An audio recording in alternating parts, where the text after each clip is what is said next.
সাংসদ পদ খারিজের বিরুদ্ধে করা মহুয়া মৈত্রের মামলা শুক্রবার শুনবে না সুপ্রিম কোর্ট। শুনানির দিন পিছিয়ে দেওয়া হয়েছে। আগামী 3 জানুয়ারি শোনা হবে বলেই জানা যাচ্ছে। সাংসদ পদ খারিজ নিয়ে মামলার দ্রুত শুনানির আর্জি জানিয়েছিলেন মহুয়া, কিন্তু বৃহস্পতিবার সকালে জানা গিয়েছিল সেই আর্জি মঞ্জুর করেনি শীর্ষ আদালত। মামলাটি শোনা হবে আগামী 2 জানুয়ারি।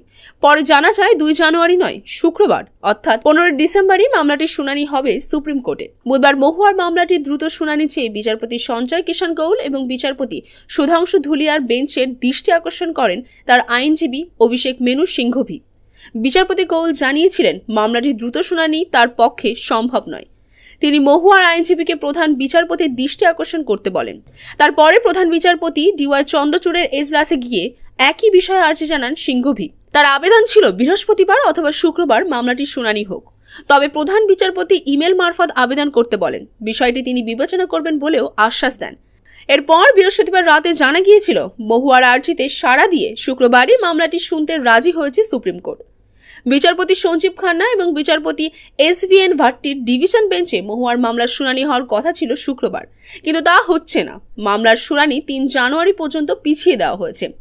বিচারপতি খান্না জানান তার কাছে এই মামলার ফাইল শুক্রবার সকালেই পৌঁছেছে। তারা এখনও মামলাটি পড়ে দেখার সময় পাননি, তাই শুক্রবারই এই মামলার শুনানি সম্ভব নয়। প্রশ্ন ঘুষ মামলায় গত 8 ডিসেম্বর লোকসভা থেকে বহিষ্কার করা হয় কৃষ্ণনগরের তৃণমূল সাংসদ মহুয়াকে।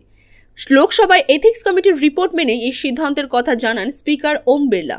মহুয়া এবং তৃণমূলের তরফে এথিক্স কমিটির ওই রিপোর্টের বৈধতা নিয়ে প্রশ্ন তোলা হয়। মহুয়াকে সংসদে আত্মপক্ষ সমর্থনের সুযোগও দেওয়া হয়নি বলেই অভিযোগ। সাংসদ পদ খারিজের এই সিদ্ধান্তের বিরুদ্ধে শীর্ষ আদালতের দ্বারস্থ হয়েছেন Mahua. Bureau report, big news.